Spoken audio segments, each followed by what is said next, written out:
And I'm Joe Speed. I think a lot of you know me. So I'm head of Edge here at Ampere, so ARM's sister company.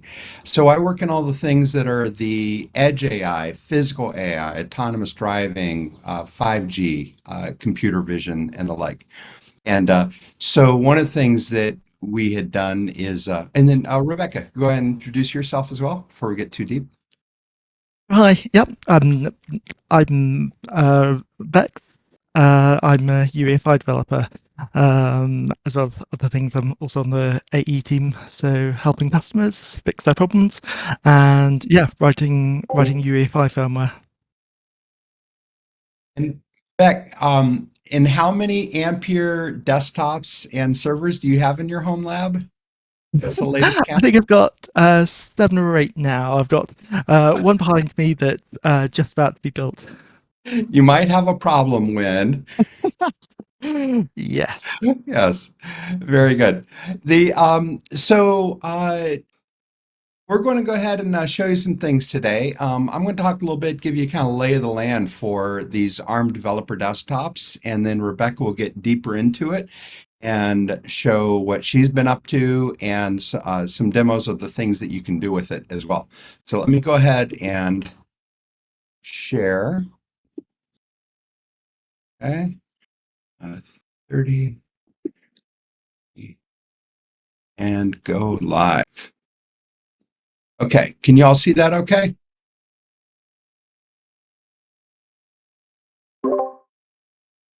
Okay, fantastic. So, so why are these ARM desktops? Well, it's Robert Day and Garish's fault. So when I was at 80 Link, they had this idea of Project Cassini was all about putting VMs and containers in embedded systems.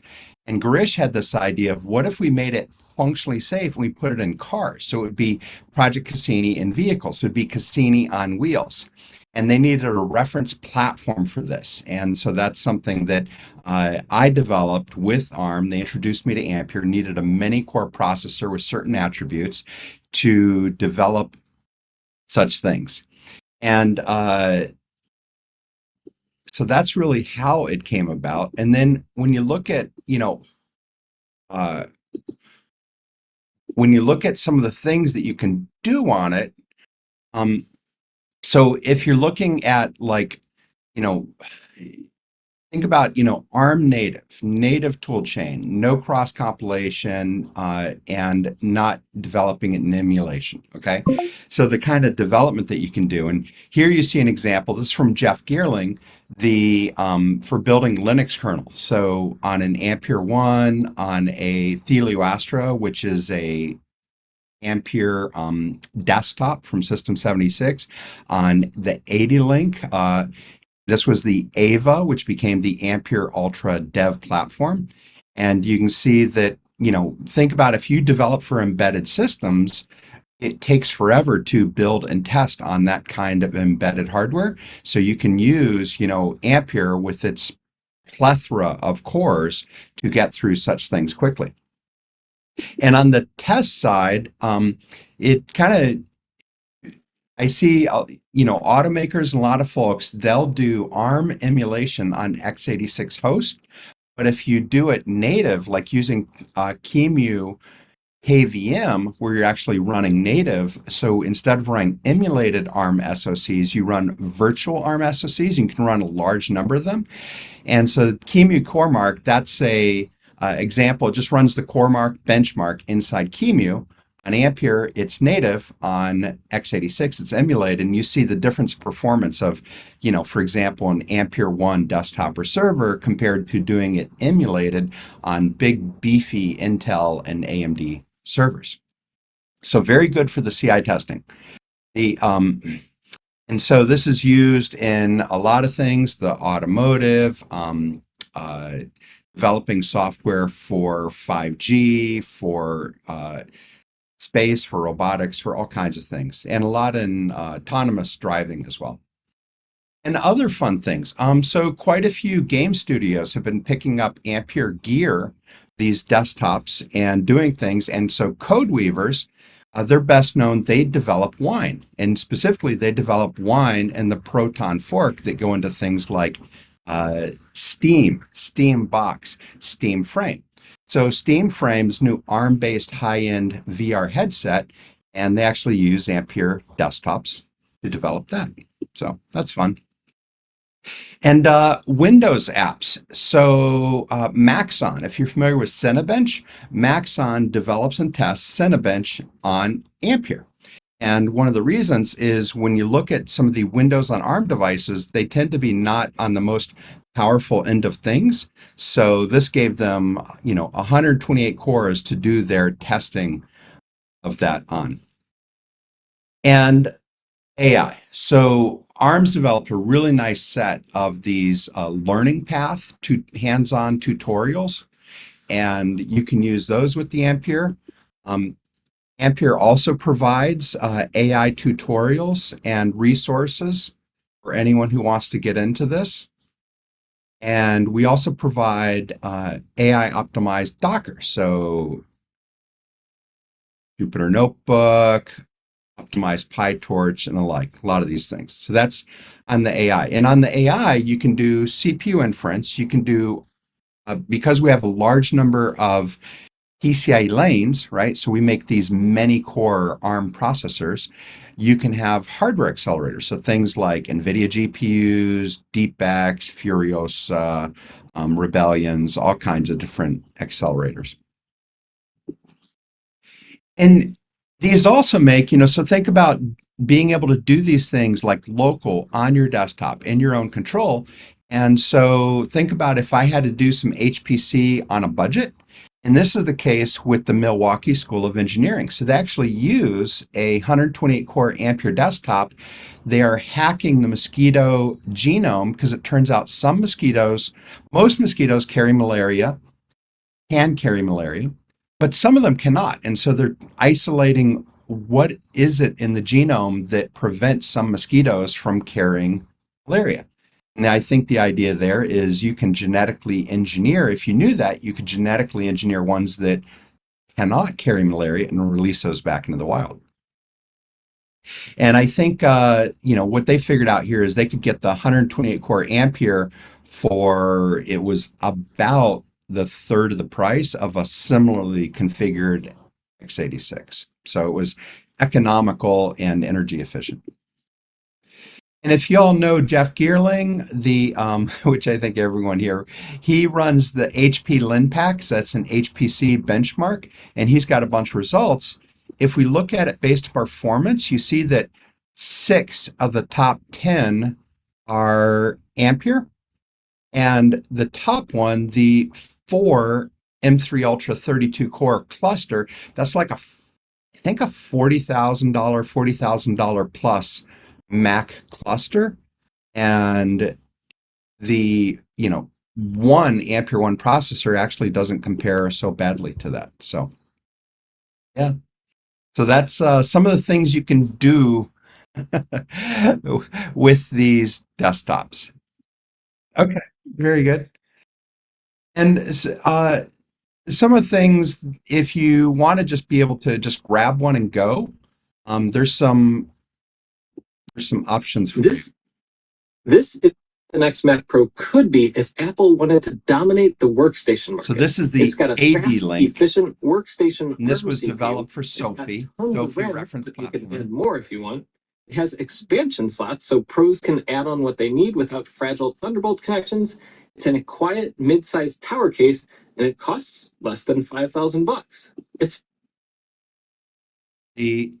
And then there's also the System 76. the fastest ARM desktop computer in the world. It's the ARM workstation Microsoft wishes they had. Instead of just 8 or 12 cores like the Snapdragon X Elite, this thing has a whopping 128. Instead of a measly 32 gigs of RAM, this thing has half a terabyte. Plus, it has full-size, full-bandwidth PCI Express slots, upgradable NVMe storage, NVIDIA graphics, and built-in dual 25 gig Ethernet. Forget Windows, though. This thing even beats out the most expensive Mac Pro you can buy. And that is, this is the system that for example, code weavers, and a lot of automakers have as well. So System 76 has a list of countries that they ship to, and also 80Link. I believe System 76 doesn't ship to Mexico. I don't know about the other countries. So I think they ship to like 66 countries total. And probably best is just go on their website and contact them. And Stetson and Sam there at System 76 will let you know. So those are made in USA. The factory's in Denver. The 80Link ones are made in Taiwan. And yeah.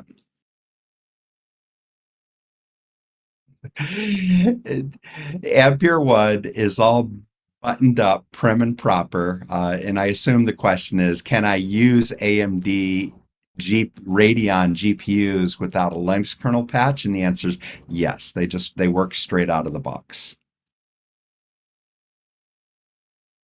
And the Ampere One is also it's DDR5 and PCIe Gen 5, so it's faster PCIe as well.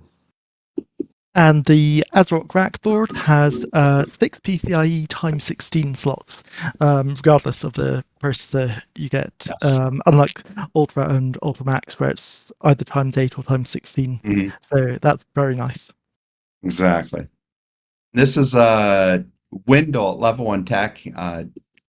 He's pretty great, so I thought I'd just put it there.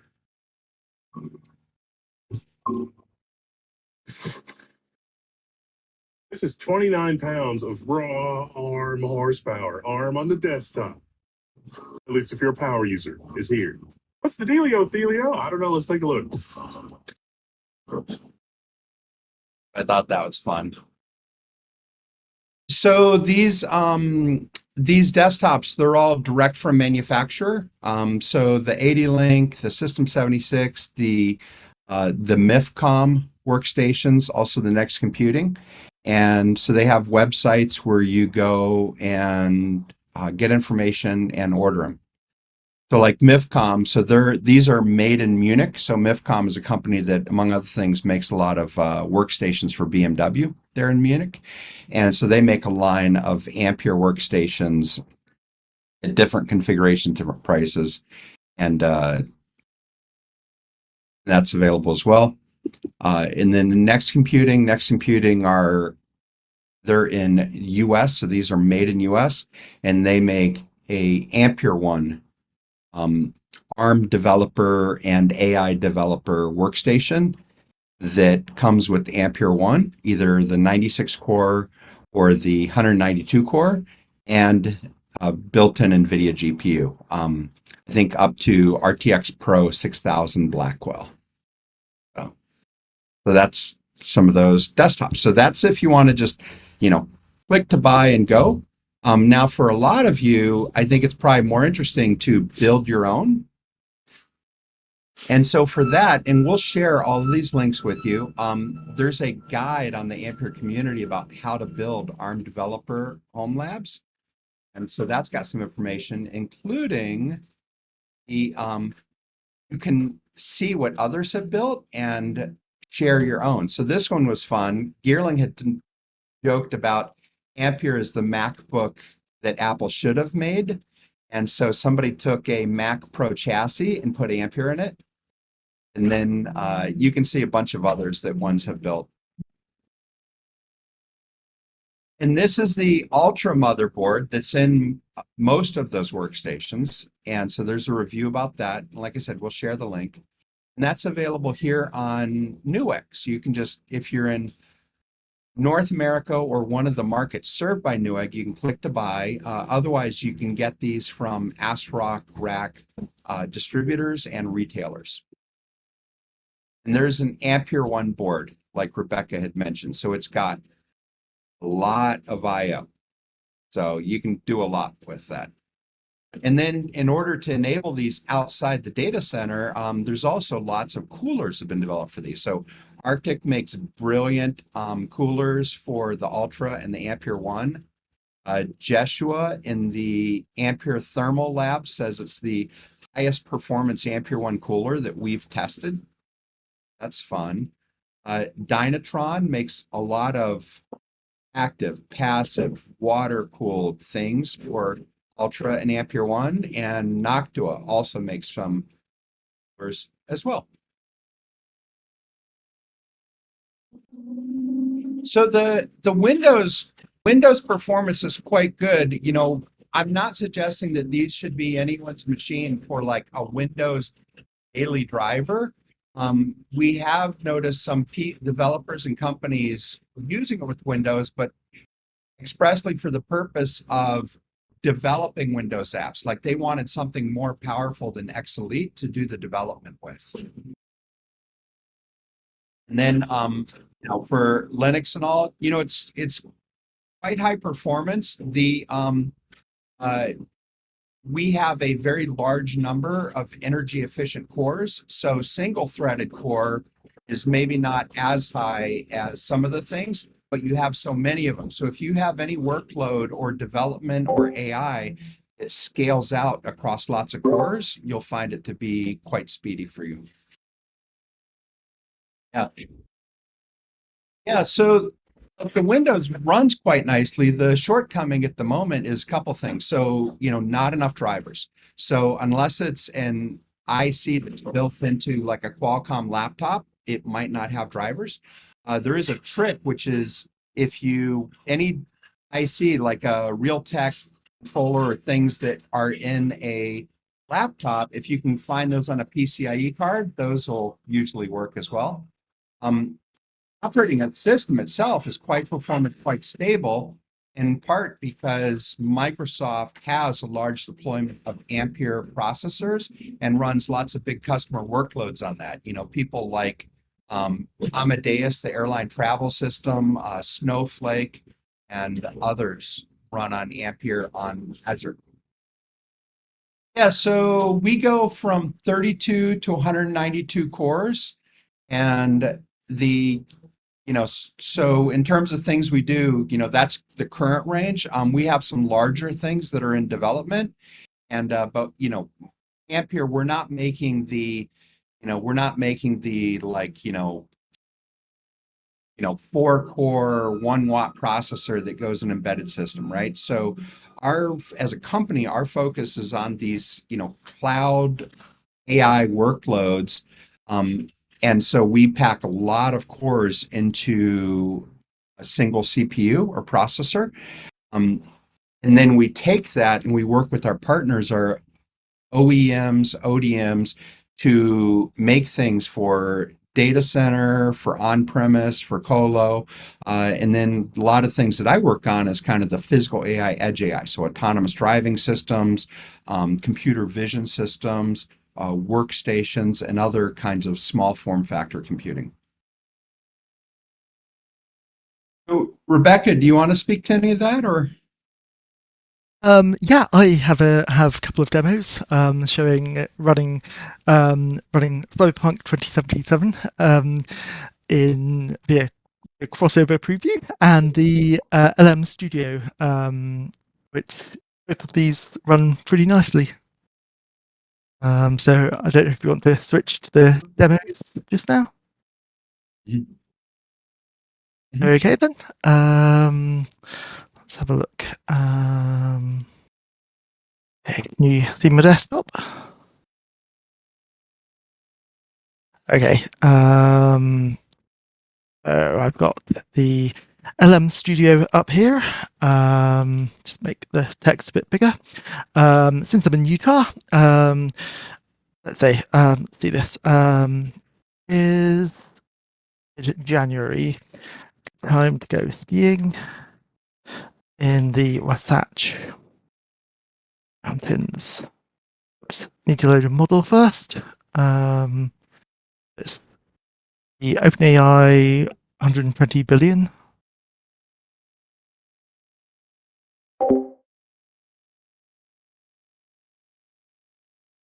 Takes a few seconds. Here you should see the memory usage increase. There we go.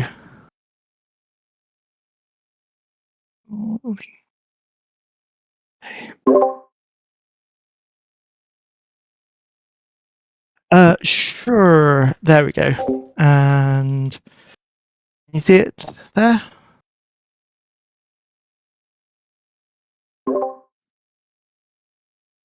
Oh no, sorry, I'll maximize the, yeah, so this is NVTop, the NVIDIA utility.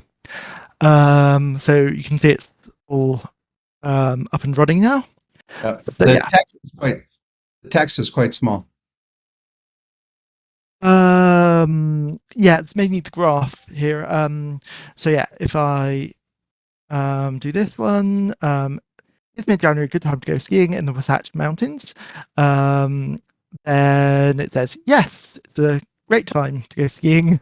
And it comes up really quickly and going.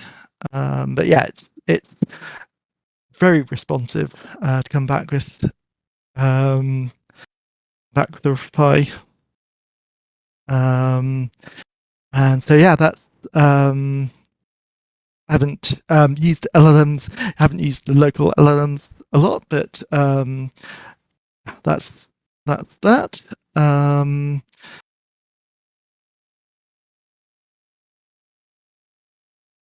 Oh, have a look. Yeah, those are kind of good. Yeah, so it's saying 131 tokens a second, 0.18 seconds to the first token.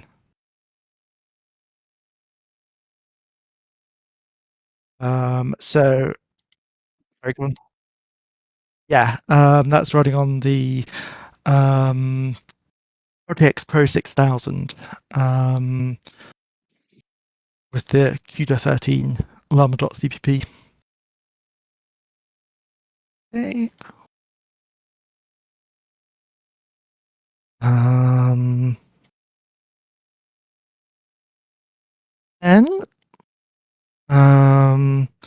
I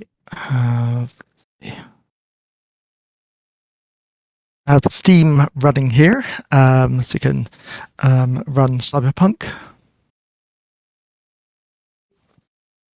This is an x86 game that's running via crossover.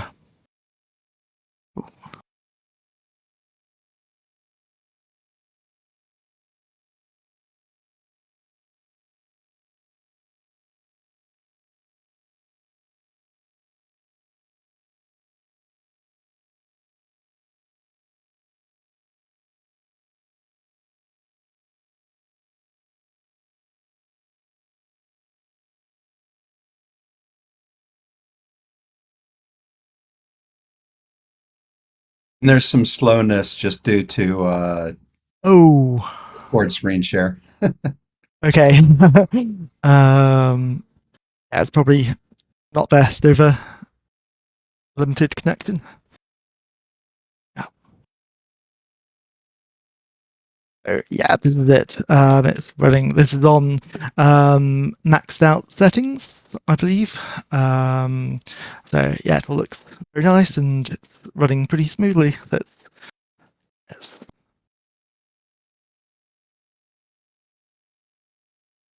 I don't. I can run the benchmark if you like. Exit to the main menu, and then takes a few seconds to boot.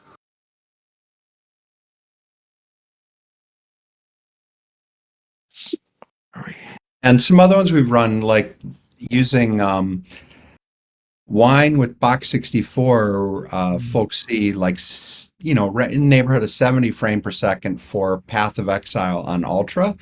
And Beck got, I think it was like 150, 155 frame per second on the Ampere one.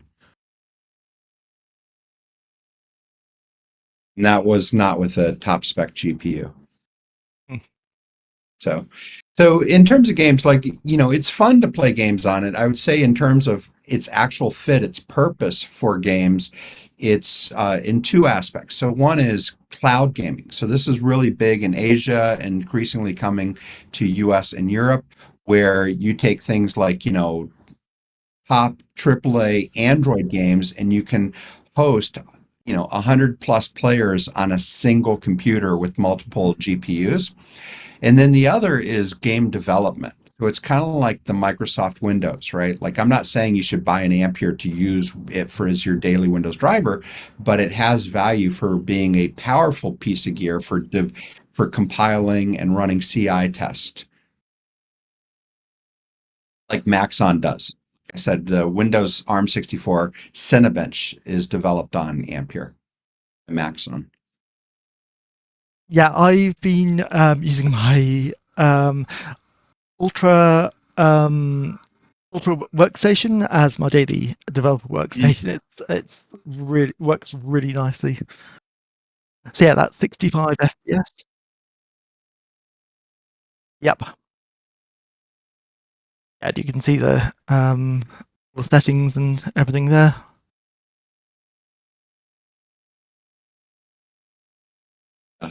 Yeah. Mm.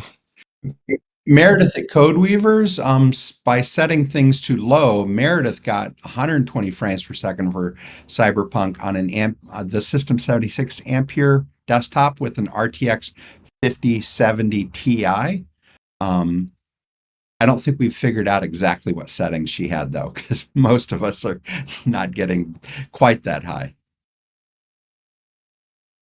Yeah, I haven't figured out how to enable, for example, DLSS, And then which is you've got yeah, and you've pretty got your helpful. gravity mark as well. Oh yes, yeah, I don't have that set up at the moment, No, but yeah, I got almost like 370 frames a second on that, so that was um, very pretty impressive. yeah, um, yeah, by doing and that on high. so yeah, the great thing about these systems is that they are boring to install and set up. They just work with UEFI, ACPI, all that stuff. With SBSA, which is the specifications that you have to pass to get the certification, it um, like you can just download an OS, install it, attach the ISO, and it just boots and installs. It's really quite nice. There's no messing around with BSPs and U-boot and custom device trees and stuff, all that stuff. You don't have that anymore at all. Uh, yeah. Um,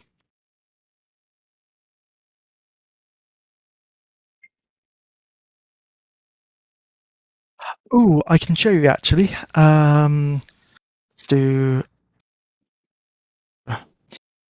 all clean. Make sure this is all there. Then ooh, did I not? Okay, make def config. Okay, let's have a look. So this system has 96 cores. So if I do this one,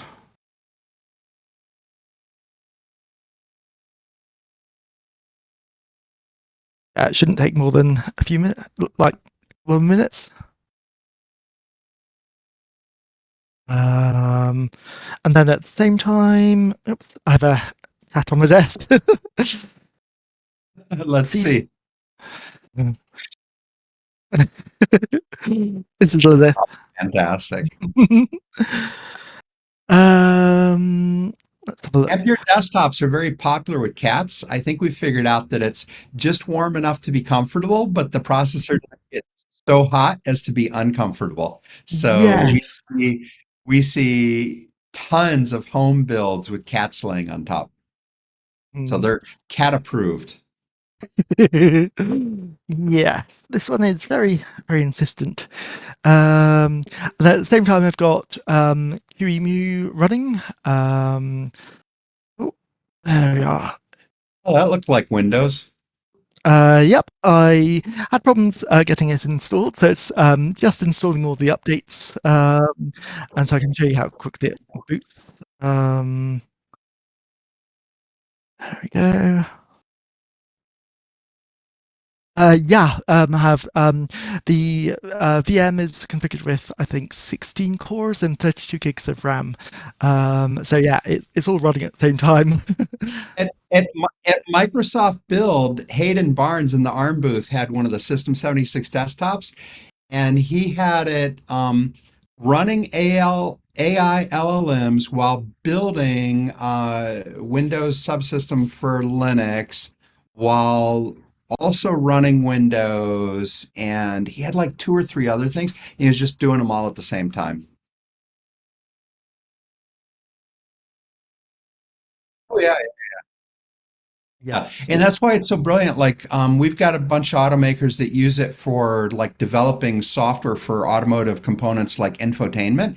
And so, like, they can actually start up a large number of virtual ARM SoCs running things like QNX RTOS, automotive grade Linux, and such things, and then running their applications and then automated CI testing, as well as any developer on the floor being able to pop open a browser and play with an instance of the infotainment system from without getting up from their desk.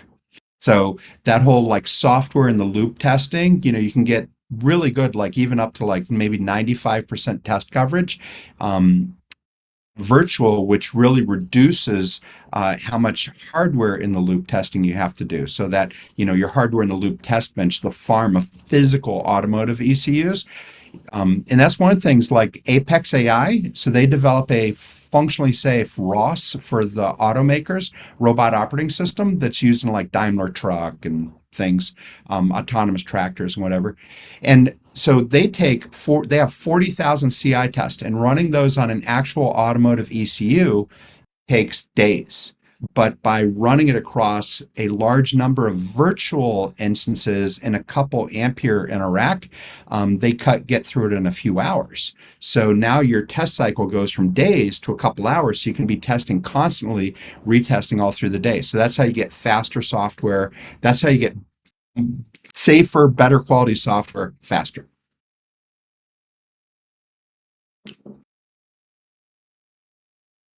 Do I see some questions about the desktop?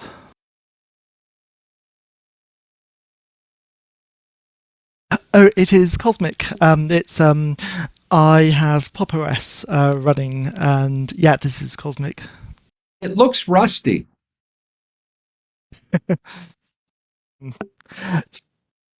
Okay. Cosmic, you all should try Cosmic. Cosmic is a based desktop.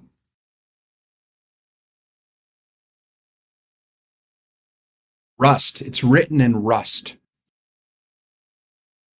Yeah, it's very nice, very fast, very smooth. What was the question? No, probably the best parallel workflow I've got at the moment is building the kernel, which finished there. um, ooh, I didn't. Sorry, I didn't check that. But I can run it again.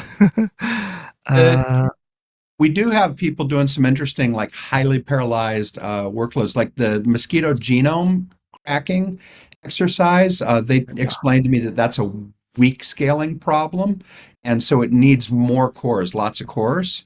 And then University of Miami is doing some interesting things in drug discovery using Ampere processors, and Stony Brook is doing a massive deployment. Um, you know, of Ampere for it'll be a national supercomputer shared with other universities. So that's a big NSF grant project that Stony Brook, they're deploying the first half of them, and then they have to finish like building the second building to put the other half of them. so while this is running, yeah, this is the BMC that's on my Ampere Ultra system. Um, so let's have a look. So um, is it when it boots? Um, you've got three serial consoles. So you can see the SM Pro running. It checks for RAM, then PM Pro, and then the host starts booting. And you can see a lot of output before it actually goes and like initializes RAM, does all that stuff. Yeah, if you're building a system, really want to get access to BMC first, and then you can do all the troubleshooting through the serial consoles. To tell you anything that's going wrong. Um, Quite a few questions about that with people trying to use UDIMs instead of RDIMs and stuff like that. You can see there I've got 2 TB of DDR4 installed. So yeah, the kernel just finished. It took 2 minutes. The for some of these workloads, like we have so many cores. One of the ones we did on Ampere Ultra, like the Thelio Astra, is how many core. Like another metric would be cores per hour. And actually, it was the 80 link desktop. It was doing 66 cores Linux sorry, kernel builds per hour. So it's building 66 Linux kernels per hour. Um, so, if you think about like CI testing, we have large number of tests being able to parallelize them, that helps you get through things very quickly. Some things build faster than others. If it gets into single threaded linking, that gets a little slower. So like when you build like code weavers and the folks and Valve and folks, they use a thing called LLVM min GW, minimum GNU Windows. And for that, you can see like the LLVM part builds, it's using all the cores, but when it gets into linking and some of the other components, the core usage drops because they're single threaded. Yeah, especially with time code generation. That's that brings the build screeching halt as it all funnels down to a single core. Mhm. Yeah. So you have ARM native where you could build it and optimize it for like the Neon SIMDs. If you're trying to bring an x86 executable and run it as is, the two main solutions that we work with are Box 64, and we've supported that for a few years and donated hardware. And the other is FEX, FEX. And the FEX is what's built into, for example, SteamFrame. So SteamFrame is running the Wines Proton fork with FEX built in, using FEX as a DLL to do the x86 to ARM64 instruction translation, and it's quite performant. It's surprisingly so. For a lot of these things, you see performance that is anywhere in the realm of 80 to 90% of what it would be native, which, compared to the hit, if you were doing just straight up emulation, you would expect to get like 20%, maybe 30% of the performance. It really it comes down to drivers. So, is there the support? Is there open source driver support for it? So, no. Yeah, I haven't tried a Thunderbolt 4 PCIe card, but yeah, I think it should work. Again, if there are drivers.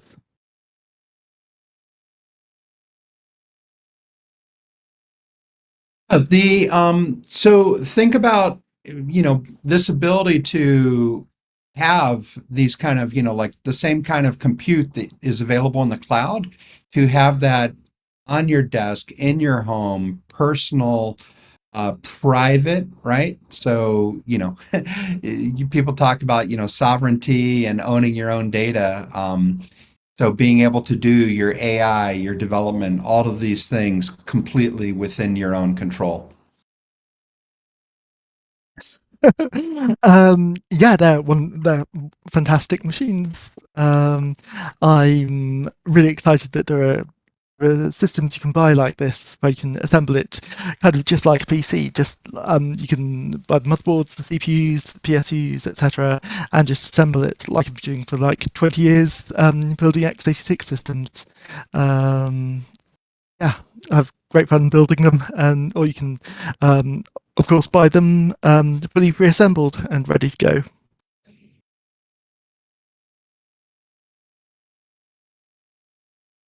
And I just pasted the links in a more legible format than the HTML. So thank you so much. Enjoyed Thank it. you. Bye.